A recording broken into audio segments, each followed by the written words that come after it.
મંદીમાં ઢકલાયેલા diamond ઉદ્યોગના રત્ન કલાકારોના બાળકોની ફીને લઈ ફરાયેલા આશરે 26,000 ફોર્મ રદ થતા રત્ન કલાકારોએ આરટીઆઈ દ્વારા કયા કારણોસર ફોર્મ રદ કરાયા તે જાણવાની શરૂઆત કરી છે। ગુજરાત સરકાર દ્વારા રત્ન કલાકારોના બાળકોના શિક્ષણ માટે જાહેર કરવામાં આવેલા સહાય પેકેજમાં 26,000 જેટલા ફોર્મ રિજેક્ટ થતા સુરતના રત્ન કલાકારોએ માહિતી અધિકાર અધિનિયમ 2005નો સહારો લઈ જાગૃતિ અને લડતનું શંખનાદ ફૂંક્યું છે। ડાયમંડ વર્કર યુનિયનના નેજા હેઠળ છેલ્લા 5 દિવસમાં જિલ્લા ઉદ્યોગ કેન્દ્રમાં 1,000થી વધુ આરટીઆઈ અરજીઓ દાખલ કરવામાં આવી છે। રિજેક્ટ થયેલા ફોર્મ પાછળના સાચા કારણો જાણવા અને ગરીબ તથા જરૂરિયાતમંદ રત્ન કલાકારોને ન્યાય મળે તે માટે યુનિયનની માંગ છે, તો આ અંગે યુનિયન પ્રમુખ ભાવેશ ટાકે વધુ માહિતી આપી હતી। મારું નામ છે Bhaveshbhai Tank, diamond worker union vice president.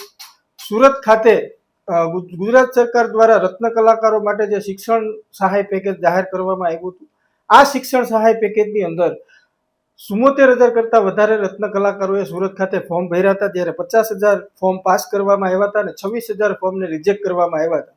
ત્યારે જે 26,000 ફોર્મ રિજેક્ટ કરવામાં આવ્યા હતા, એ જે રત્ન કલાકારો જે છે એ ફોર્મ કેમ રિજેક્ટ થયું એની માહિતી મેળવવા જ્યારે જિલ્લા ઉદ્યોગ કેન્દ્રની મુલાકાત લેતા હતા, ત્યારે ત્યાંના જે અધિકારીઓ છે, જે કંઈ ક્લાર્કો છે, એને એવું કહેતા કે ભાઈ તમારે જો માહિતી જોતી હોય તો તમે આરટીઆઈનો સહારો લઈ શકો છો। એટલા માટે ડાયમંડ વર્કર યુનિયન દ્વારા એક આરટીઆઈનું અભિયાન ચલાવવામાં આવ્યું। આ અભિયાન અંતર્ગત ખાલી 5 જ દિવસની અંદર 1000થી આસપાસ અમે આરટીઆઈ જિલ્લા ઉદ્યોગ કેન્દ્રની અંદર નાખવામાં આવેલ છે અને હજી અભિયાન ચાલુ જ છે। અને રત્ન કલાકારો પોતે જાગૃત થઈ અને કેમ એનું ફોર્મ રિજેક્ટ કરવામાં આવ્યું, એના માટે કયા અધિકારીએ એ ફોર્મની ચકાસણી કરી છે, સુરત ડાયમંડ એસોસિએશન દ્વારા જો ભલામણ પત્ર નહીં આપવામાં આવ્યું, કારણ શું બતાવ્યું છે, આ બાબત બધી જ બાબતોને લઈ અને એક આરટીઆઈ કરવામાં આવી હતી અને આરટીઆઈની સંખ્યા 1000ની આસપાસ છે।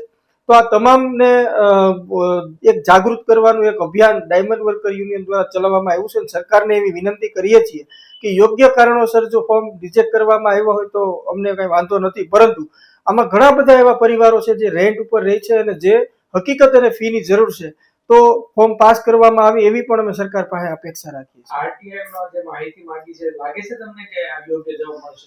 રાઇટ ટુ ઇન્ફોર્મેશનનો એક કાયદો છે, માહિતી અધિકાર અધિનિયમ 2005નો। આ કાયદા અંતર્ગત કોઈ પણ નાગરિકને માહિતી જાણવાનો અધિકાર બંધારણે આપ્યો છે અને સંસદમાં આ કાયદો પસાર થયો છે। જો આ કાયદાનું અમલીકરણ કરવામાં ના આવે તો અધિકારી ઉપર એક્શન પણ લઈ શકાય એવી જોગવાઈ આ કાયદાની અંદર છે। તો એ જો આરટીઆઈની માહિતી આપવામાં નહીં આવશે તો અમે અધિકારી વિરુદ્ધ અને જે કંઈ કાયદાનો ભંગ થયો એ બાબતે અમે લડત ચલાવીશું।